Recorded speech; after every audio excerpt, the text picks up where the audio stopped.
लोग अपना स्थान, अच्छा कहीं चलिए, आदरणीय रेखा जी हूं, तुम अपना स्थान ग्रहण कर लें। आगे की कार्रवाई के लिए मैं माननीय प्रदेश अध्यक्ष जी को आमंत्रित करता हूं और आप सबसे आग्रह करता हूं कि हमारे माननीय मुख्यमंत्री जी और जब राष्ट्रीय अध्यक्ष जी का उद्बोधन हो तो तालियों की गड़गड़ाहट ऐसी होनी चाहिए कि बहुत दूर तक उसकी गूंज जाए। तो मैं एक बार फिर से राष्ट्रीय प्रदेश के अध्यक्ष जी से आग्रह करूंगा कि आगे की कार्रवाई को संचालित करें। भारतीय जनता पार्टी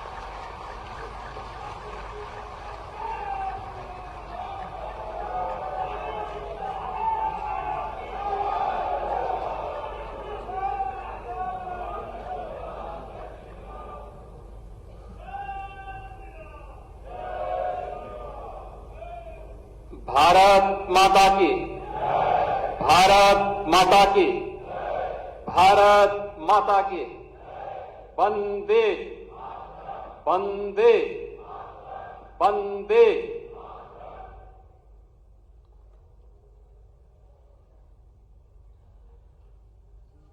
भारतीय जनता पार्टी उत्तर प्रदेश की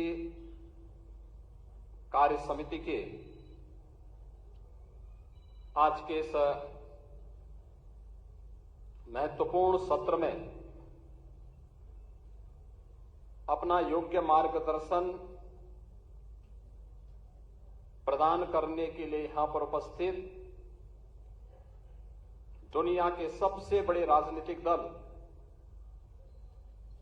भारतीय जनता पार्टी के राष्ट्रीय अध्यक्ष, केंद्र सरकार में स्वास्थ्य और परिवार कल्याण मंत्री आदरणीय श्री जगत प्रकाश नड्डा जी इस मंच पर हम सब के बीच में हैं। मैं प्रदेश भर से आए हुए भारतीय जनता पार्टी संगठन के पदाधिकारियों, प्रदेश सरकार के मंत्रियों, जिला के क्षेत्र के पदाधिकारियों, प्रदेश के हमारे केंद्रीय मंत्रियों, माननीय सांसद, माननीय विधायकगण, जिला पंचायत अध्यक्ष, महापौर, ब्लॉक प्रमुख, चेयरमैन और मंडल अध्यक्षों की ओर से आदरणीय राष्ट्रीय अध्यक्ष जी का इस कार्य समिति में हृदय से स्वागत करता हूं, अभिनंदन करता हूं।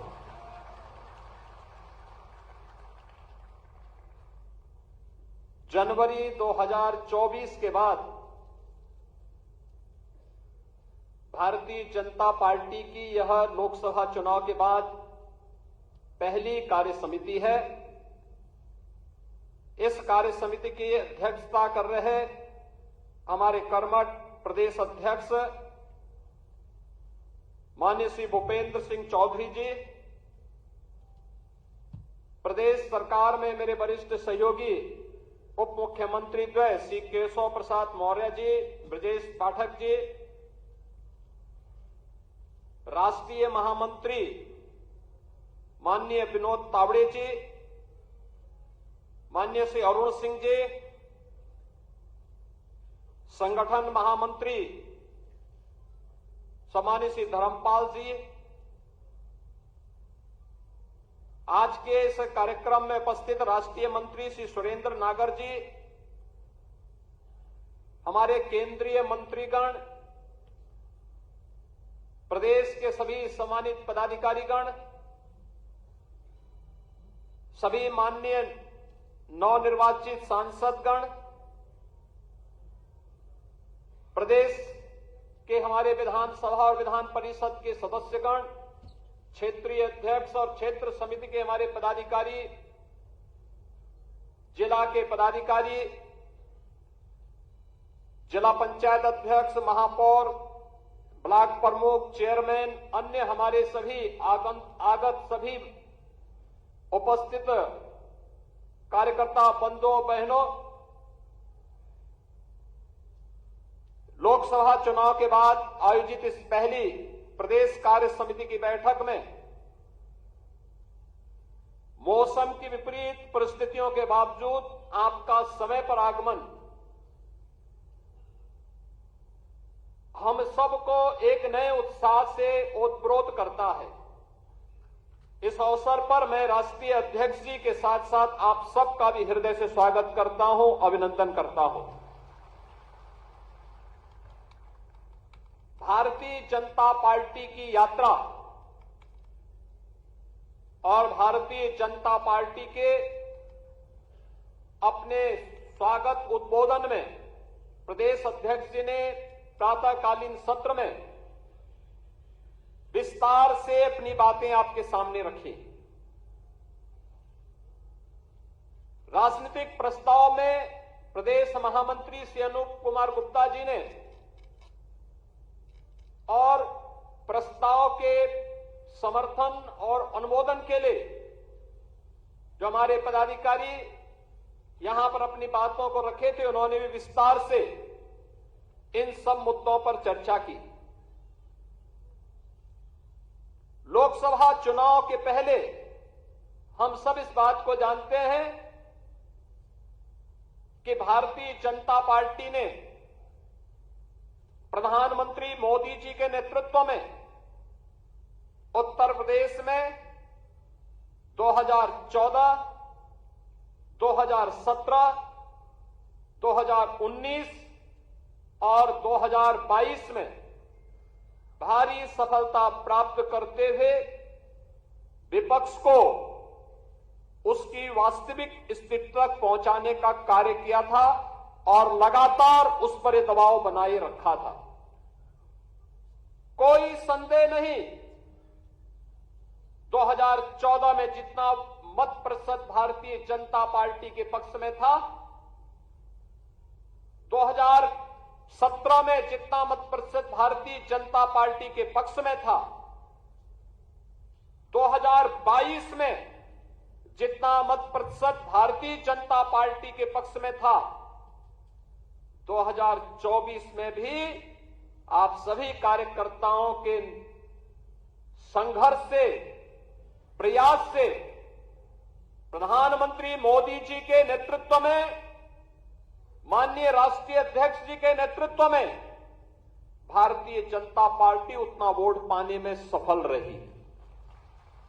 लेकिन जैसा वोटों की शिफ्टिंग होती है और कहीं पर जब हम लोग ये मान करके चलते हैं कि आत्मविश्वास में कि हम तो जीत ही रहे हैं, तो स्वाभाविक रूप से वहां पर कहीं ना कहीं हमें खामियाजा भी भुगतना पड़ता है और वह अति आत्मविश्वास कहीं ना कहीं हम लोगों को जहां चोट पहुंचाने में, उस विश्वास पर खरा उतरने में, उन अपेक्षाओं पर खरा उतरने में, जहां कहीं ना कहीं उस विश्वास पर कहीं ना कहीं चोट पहुंची, वहीं साथ ही साथ जिस विपक्ष ने चुनाव के पहले हिम्मत हार करके बैठ गया था, वो आज फिर से उछल कूद करने का कार्य कर रहा है। बहनों और भाइयों, याद करिए 2022 का विधानसभा का चुनाव, 2022 का विधानसभा का चुनाव विपक्ष उछल कूद कर रहा था। चुनाव के तत्काल बाद आपने देखा होगा कैसे मारपीट पर उतारू हो गए थे और तब हर कार्यकर्ता इस बात को सोचता था कि वास्तव में हमारी सरकार का माफिया मुक्त उत्तर प्रदेश का अभियान इन्हीं गुंडों के लिए है और उस उत्तर प्रदेश को आप सबके सहयोग से आज माफिया मुक्त करने में हमें सफलता प्राप्त हुई। तो माफिया मुक्त उत्तर प्रदेश के साथ साथ हमारे विचार परिवार का ये जो लंबा संघर्ष था, 500 वर्षों का इंतजार समाप्त हो, दुनिया भर के सनातन हिंदू धर्मावलंबी जिन आकांक्षाओं के साथ जी रहे थे, उन अपेक्षाओं पर प्रधानमंत्री मोदी जी के नेतृत्व में डबल इंजन सरकार ने खरा उतर करके अयोध्या में रामलला के भव्य मंदिर निर्माण के साथ साथ 500 वर्षों के बाद रामलला को विराजमान करने का काम भी किया। बहनों और भाइयों, भारतीय जनता पार्टी के कार्यकर्ता को किसी भी स्थिति में बैकफुट पर आने की आवश्यकता नहीं है, किसी भी स्थिति में नहीं है, क्योंकि आपने कार्य किया है। आप विपक्ष में थे, जनता के मुद्दों को लेकर लड़ते थे। आज जब सरकार में थे तो याद करिए, उत्तर प्रदेश के अंदर सुरक्षा का ये वातावरण आपको आज देखने को मिल रहा होगा। याद करिए, इसी मुहर्रम के समय में सड़कें खाली हो जाती थी, सूनी हो जाती थी। आज मुहर्रम आयोजित हो रहा है, इसका पता भी नहीं लग रहा है। ताजिया के नाम पर घर तोड़े जाते थे, पीपल के पेड़ काटे जाते थे, सड़कों के तार हटाए जाते थे, पुल तोड़ दिए जाते थे। आज कहा जाता है किसी गरीब की झोपड़ी नहीं हटेगी। आज कहा जाता है कोई तार नहीं हटेगा। आज कहा जाता है कि सरकार नियम बनाएगी, पर्व और त्योहार मनाना है तो इन नियमों के अंतर्गत मनाओ और नहीं तो अपने घर में बैठ जाओ। ये मनमानापन नहीं चल सकता है। और विधि का शासन कैसे होना चाहिए, सुशासन कैसे होना चाहिए, यह भारतीय जनता पार्टी की सरकारों ने देश के अंदर करके दिखाया है। लोक कल्याणकारी कार्यों का परिणाम कितना हुआ, कोई सोचता था? मैं याद है जब देश के अंदर कोरोना की हाट हुई थी, माननीय नड्डा जी राष्ट्रीय अध्यक्ष के रूप में वर्चुअल हम लोगों के साथ जुड़े थे और आपने एक ही बात कही कि देश संकट में है, मानवता संकट में है। हमारे लिए एक ही मंत्र है, प्रधानमंत्री जी का आदेश है, एक ही मंत्र है और वो मंत्र है सेवा ही संगठन है। ये केवल भारतीय जनता पार्टी ने किया था। मुझे याद है कोरोना कालखंड में केवल भाजपा का कार्यकर्ता या राष्ट्रीय स्वयंसेवक सड़कों पर जनता जनार्दन की सेवा कर रहा था। अन्य किसी भी दल के किसी भी नेता का कोई अता पता नहीं था। कार्यकर्ताओं की बात तो दूर,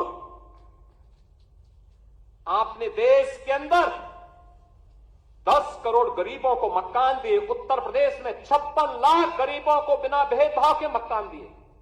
हमने जो नारा दिया, मोदी जी ने जो नारा दिया कि सबका साथ और सबका विकास, हमने जाति, मत और मजहब के आधार पर भेदभाव किसी के साथ नहीं किया। हम आज भी कह सकते हैं हमने किसी के साथ भेदभाव नहीं किया, कोई भेदभाव किसी के साथ नहीं किया। विकास के कार्यों के लिए भेदभाव नहीं किया। ये 80 करोड़ लोगों को फ्री में राशन आज भी मिल रहा है। क्या किसी जाति को मिल रहा है, किसी मत विशेष या किसी धर्म विशेष को मिल रहा है? भारतवासी है उसको राशन मिल रहा है। भारत पहला देश जिसने भूख से मौतें नहीं होने दी, बदहाली नहीं होने दी, आत्महत्या नहीं होने दी, किसी गरीब को सड़क पर भूखों से मरने के लिए मजबूर नहीं होने दिया। लेकिन उस सबके बावजूद भारतीय जनता पार्टी का कार्यकर्ता लगातार कार्य करता रहा। विपरीत परिस्थितियों में अपनी जान की परवाह किए बगैर लगातार कोरोना जैसी महामारी से जूझता रहा और सेवा को ही संगठन मान करके कार्य करने का परिणाम रहा कि जिस महामारी के सामने दुनिया की बड़ी बड़ी ताकतें नतमस्तक हो गई, उसी कोरोना को कहां समाप्त कर दिया मोदी जी के नेतृत्व में। भारत ने सबसे अच्छा परिणाम देकर के दुनिया के सामने कोविड प्रबंधन की एक नई अनूठी छाप छोड़ी। बीमारियों से होने वाली मौत, मुझे याद है 2014 में जब आदरणीय नड्डा जी भारत के स्वास्थ्य और परिवार कल्याण मंत्री बने थे, इंसेफ्लाइटिस के मुद्दे को लेकर के एक सांसद के रूप में मैं उनके पास गया था और उन्होंने कहा कि हम इसमें सहयोग करेंगे। नड्डा जी और मोदी जी के सहयोग से गोरखपुर में एम्स भी बना। आज गोरखपुर का एम्स चालू हो गया, काम कर रहा है। पूर्वी उत्तर प्रदेश और बिहार की, नेपाल की एक बड़ी आबादी अपने स्वास्थ्य सुविधाओं का लाभ प्राप्त कर रही है। और 40 वर्ष से जो बीमारी थी, इस बीमारी से होने वाली मौत 90 से 95% मौतें अनुसूचित जाति, अति पिछड़ी जाति और अल्पसंख्यक समुदायों की थी। आज उस मौत को हम लोगों ने, डबल इंजन की सरकार ने पूरी तरह नियंत्रित किया है। इंसेफ्लाइटिस पूरी तरह समाप्त हो गया है। उत्तर प्रदेश जैसे राज्य में इंफ्रास्ट्रक्चर, एक कल्पना थी, आज आप जाते होंगे आपको 4 लेन की कनेक्टिविटी मिलती होगी। आज आप कहीं भी जाइए, प्रयागराज जाइए, काशी जाइए, लखनऊ आइए, अयोध्या जाइए, गोरखपुर जाइए, पश्चिम के किसी भी जनपद में जाइए, इंटर स्टेट बॉर्डर पर जाइए, आपको लगेगा आज कोई नहीं कह सकता है, उसको उत्तर प्रदेश का वासी कहने में संकोच नहीं होगा, क्योंकि उत्तर प्रदेश का इंफ्रास्ट्रक्चर किसी भी अन्य जगह से अच्छा आपको प्राप्त होगा। मुझे याद है जब मैं बुंदेलखंड गया था पहली बार मुख्यमंत्री बनने के बाद, मेरे साथ आज के जल शक्ति मंत्री श्री स्वतंत्र देव सिंह जी थे। हम लोग चित्रकूट में गए। मैंने चित्रकूट में वहां के कार्यकर्ताओं के साथ बैठक किए, जनप्रतिनिधियों के साथ बैठक किए। रात्रि को मैंने वहां के उद्यमी और व्यापारियों के साथ बैठक की थी। मैंने उनसे कहा, मैंने कहा यार चित्रकूट में अच्छे होटल क्यों नहीं आ रहे हैं, अच्छी धर्मशालाएं क्यों नहीं बन रही। उन्होंने एक ही बात कही, उन्होंने कहा अगर कोई निवेश करेगा तो डकैत उसका अपहरण कर देंगे। तो मैंने कहा मैं अगली बार तब आऊंगा जब यहां से डकैतों से मुक्त कर दूंगा। और मुझे बताते हुए प्रसन्नता है, आज न केवल बुंदेलखंड चित्रकूट बल्कि पूरा बुंदेलखंड डकैतों से मुक्त हो चुका है, माफिया से मुक्त, डकैतों से मुक्त। आज आप कहीं भी जाते होंगे, क्या काशी, क्या अयोध्या, क्या मथुरा वृंदावन, क्या विंध्यवासिनी धाम, क्या सुखतीर्थ, क्या नैमिषारण्य, क्या ये आपकी वैचारिक यात्रा और आपकी आध्यात्मिक विरासत को क्या सम्मान यहां पे नहीं मिला? आजाद देश 1947 में हो गया था। ये काम 1947 में होना चाहिए था। ये कार्य उसके बाद होना चाहिए था। डॉक्टर लोहिया की विरासत को संभालने वाले लोग, जिस डॉक्टर लोहिया ने कहा था कि भारत की पहचान 3 महापुरुषों पर है, उन्होंने कहा था कि भारत तब तक भारत है जब तक भारत के अंदर राम, कृष्ण और शिव की पूजा होगी, तब तक भारत का कोई बाल बांका नहीं कर सकता है। और राम, कृष्ण और शिव की इस परंपरा को क्या इन समाजवादियों ने कलंकित नहीं किया था? क्या अयोध्या को लहूलुहान नहीं किया था? और क्या यही कार्य ये लगातार नहीं करते रहे? मुझे आश्चर्य होता है। राजूपाल की हत्या होती है प्रयागराज में, क्या राजूपाल पिछड़ी जाति के नहीं थे? उमेश पाल की हत्या होती है, क्या उमेश पाल पिछड़ी जाति के नहीं थे? भारतीय जनता पार्टी के विधायक कृष्णानंद राय की निर्मम हत्या हो जाती है, और कृष्णानंद राय के साथ गोलियों का शिकार होने वाले लोग कौन थे? एक रमेश पटेल थे, एक रमेश यादव थे, कोई अन्य पिछड़ी जाति का था। क्या इनको पिछड़ी जाति में नहीं मानते लोग? क्या क्यों नहीं इनके बारे में आवाज उठी? ये आवाज को तभी बल क्यों मिला जब भारतीय जनता पार्टी की सरकार हुई। और आज आप देखते होंगे इन माफियाओं के लिए फातिया पड़ने वाले लोग किस प्रकार से चिल्ला चिल्ला करके फिर से चुनौती देने की स्थिति में आए हैं। और इसीलिए तो हम कह रहे हैं कि मोदी जी ने जो कहा था वो करके दिखाया। सबका साथ और सबका विकास, लोक कल्याणकारी योजनाओं की किसी भी योजना में आप देख सकते हैं, क्या राशन की योजना, क्या मकान की योजना, क्या हर घर शौचालय की योजना, चाहे हर घर नल की योजना, चाहे आयुष्मान कार्ड या किसी भी अन्य योजना में, उज्ज्वला योजना की योजना हो, कोई भी योजना हो, क्या किसी के साथ कोई भेदभाव हुआ? जाति, मत, मजहब के आधार पर, चेहरा देख करके किसी के साथ भी कोई भेदभाव नहीं। ये सारी योजनाएं बिना भेदभाव के हर तबके को दी गई। और हमें आश्चर्य होता है, समाजवादी पार्टी की सरकार के समय कन्नौज के मेडिकल कॉलेज की चर्चा हुई। कन्नौज के मेडिकल कॉलेज का नामकरण बाबा साहब डॉक्टर भीमराव अंबेडकर जी के नाम पे था। समाजवादी पार्टी के तत्कालीन मुख्यमंत्री ने नाम बदल दिया। और इस बार जब मैं वहां गया था, हमारे वहां मुख्यमंत्री श्री असीम और उन्होंने मेरे सामने इस बात को रखा। हमने उसी दिन कहा कि नहीं, ये बाबा साहब भीमराव अम्बेडकर के नाम पर ही मेडिकल कॉलेज फिर से जाना जाएगा। और हम लोगों ने इस मेडिकल कॉलेज का नामकरण उसी समय वहां किया। लखनऊ का भाषा विश्वविद्यालय क्या मान्यवर कांसी राम जी के नाम पे नहीं था? क्यों चेंज कर दिया गया? ये सब समाजवादी पार्टी की सरकार में होता। दलित चिंतकों और महापुरुषों और सामाजिक परिवर्तन के वाहक उन महापुरुषों को क्या समाजवादी पार्टी ने अपमानित नहीं किया था? वो लगातार अपमानित करते थे। ये तो संविधान की अवहेलना करते थे। इन्होंने तो धर्म के आधार पर अनुसूचित जाति, जनजाति और पिछड़ी जाति को मिलने वाले आरक्षण पर भी सेध लगाने का काम किया था।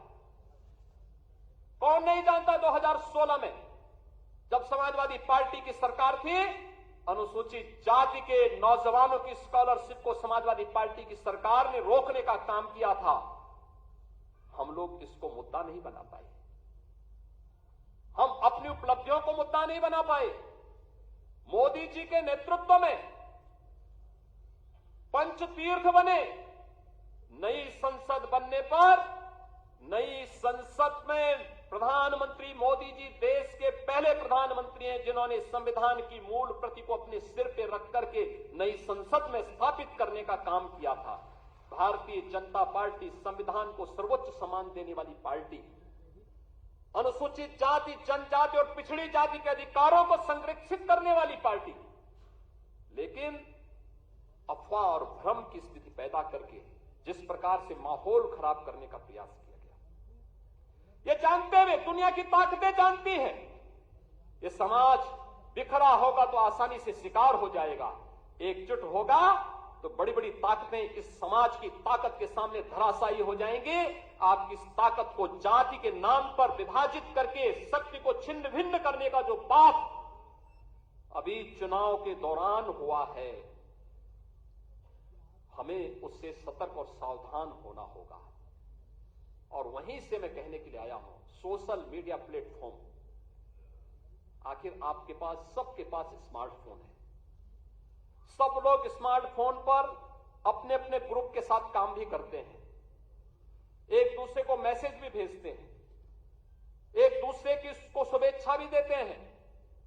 लेकिन क्या कारण था कि जो षड्यंत्र हो रहे थे, जिस षड्यंत्र की आशंका दिखाई दे रही थी, उस षड्यंत्र को करने में वे विदेशी ताकतें और विरोधी सभी सफल हो गए। क्या कारण था? हम लोगों को इसके बारे में जागरूक होना पड़ेगा। आप एक राष्ट्रवादी मिशन के मजबूत स्तंभ हैं और उस राष्ट्रवादी मिशन के साथ जुड़े होने के नाते जहां भारतीय जनता पार्टी कहती है नेशन फर्स्ट, देश पहले है, दल बाद में है और मेरा स्वयं का हित सबसे बाद में है, उस भारतीय जनता पार्टी के कार्यकर्ता को क्या ये नहीं देखना चाहिए कि सोशल मीडिया में क्या कुछ चल रहा है और उस अभियान के साथ जुड़ना, उसको देखना, उसका खंडन करना और फिर पंचतीर्थ के फोटो, दलित महापुरुषों के और चिंतकों के बारे में भारतीय जनता पार्टी की उपलब्धियां, गरीब कल्याणकारी योजनाएं, इन सब को भी अगर हम साथ साथ भेजे होते, उन लोगों के साथ संवाद बनाए होते, तो हो सकता है इसमें कुछ और चीजें देखने को मिलती। ऐसा नहीं कि ये षड्यंत्र हुए ना हुए, 2019 में हुआ था, 2019 में हुआ था। 2019 में एक बड़े गठबंधन को उत्तर प्रदेश के अंदर बनाने का कार्य हुआ था और तब आज के हमारे राष्ट्रीय अध्यक्ष तब प्रदेश के प्रभारी के रूप में इस दायित्व का निर्वहन कर रहे थे। याद करिए, तब हम लोगों ने 43% वोट के प्रतिशत को बढ़ा करके 51% करने का काम किया था और भारतीय जनता पार्टी ने सबसे बड़े गठबंधन को धराशायी करने का काम किया था, इसी प्रदेश में किया था।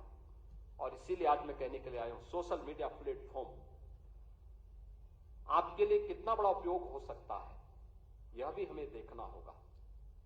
बहुत सारी ऐसी चीजें हैं जिन चीजों को हमें वास्तविक धरातल पर उतारना होगा और उसके लिए अगर हम प्राण प्रण से जुड़ करके एक बार फिर से कार्य करना शुरू करेंगे, कोई कारण नहीं। हमने नगर निकाय चुनाव में सभी 17 की 17 मेयर की सीट हम लोगों ने जीती थी। 17 की 17 सीट भारतीय जनता पार्टी ने प्रदेश के अंदर जीत करके पहली बार भारतीय जनता पार्टी 17 की 17 नगर निगम की सीट जीती थी। सर्वाधिक नगर निकायों की सीट जो जीती थी, सर्वाधिक, यानी 17 की 17 नगर निगमों में भारतीय जनता पार्टी का फुल मेजोरिटी का बोर्ड बना और प्रदेश के अंदर सर्वाधिक पार्षद भी भारतीय जनता पार्टी के जीते। हमारे महापौरगण यहां पर प्रदेश के अलग अलग नगर निगमों से भी आज यहां पर उपस्थित हुए हैं। हम उस जीत के सिलसिले को, जिस जीत ने विधानसभा को चुनाव भी जिताया, नगर निकायों में भारी सफलता प्रदान कराई, सर्वाधिक चेयरमैन और सर्वाधिक पार्षद भी जिताए और आजमगढ़ और रामपुर के उपचुनाव में भी विजय पताका भारतीय जनता पार्टी ने अपना गाड़ने का काम किया था। कोई कारण नहीं 10 की 10 उपचुनाव फिर से भारतीय जनता पार्टी अपने पक्ष में करने में सफल हो।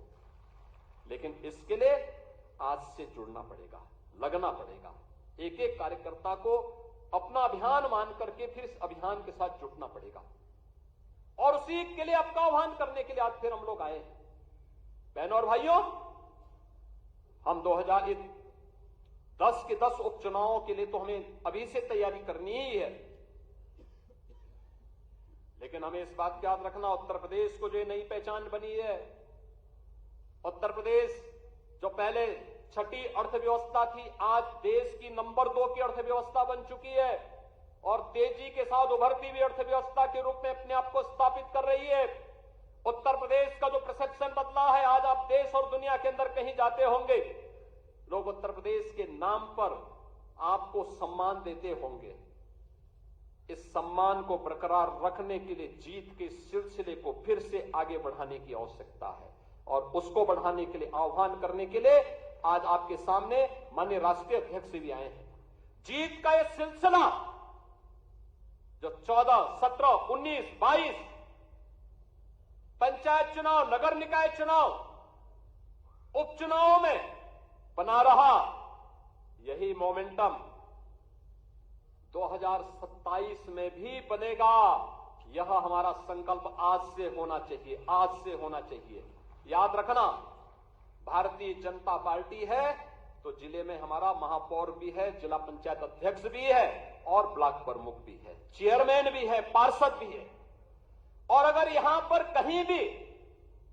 कहीं कोई खरोंच आता है तो वहां उसके असर वहां पर भी पड़ने वाला है और इसीलिए अभी से इसकी तैयारी में जुटना होगा। एक एक व्यक्ति को जुटना पड़ेगा, ब्लॉक प्रमुख हो या चेयरमैन, महापौर हो या जिला पंचायत अध्यक्ष, विधायक हो या विधान परिषद सदस्य, लोकसभा के हमारे माननीय सांसद हो या फिर राज्यसभा के माननीय सांसद, इन सबको संगठन के साथ बेहतरीन तालमेल बना करके, संगठन जिसको तय करे उसके साथ खड़ा होकर के प्राणपण से जुट करके कमल चुनाव चिन्ह को विजयी बनाने के संकल्प के साथ अगर हम आगे बढ़ेंगे तो आपका भी सम्मान होगा, सर्वत्र सम्मान भी मिलेगा और जो लोग उछल कूद करने का कुत्सित प्रयास कर रहे हैं, मुझे लगता है इनको दोबारा उछल कूद करने का अवसर ही नहीं मिल पाएगा। यह हम आप सबको आश्वस्त करने के लिए आज यहां पर आए हैं और इसी विश्वास के साथ मैं आज के इस अवसर पर हमारे नवनिर्वाचित सांसद गण भी यहां पर उपस्थित हुए हैं, केंद्रीय मंत्री भी आए हैं जो केंद्र में उत्तर प्रदेश के हमारे मंत्री बने हैं। मैं इन सभी केंद्रीय मंत्रियों को, माननीय सांसदों का हृदय से स्वागत करता हूं, अभिनंदन करता हूं, उन्हें हृदय से बधाई देता हूं। उनके एक अच्छे कार्यकाल के लिए, उज्जवल कार्यकाल के लिए अपनी शुभकामनाएं भी देता हूं और आप सबकी ओर से, प्रदेश भर से आए हुए हमारे संगठन के इन शिल्पियों और स्तंभों की ओर से माननीय राष्ट्रीय अध्यक्ष जी का मैं प्रदेश कार्य समिति की इस बैठक में हृदय से स्वागत करता हूं, अभिनंदन करता हूं। धन्यवाद। जय हिंद।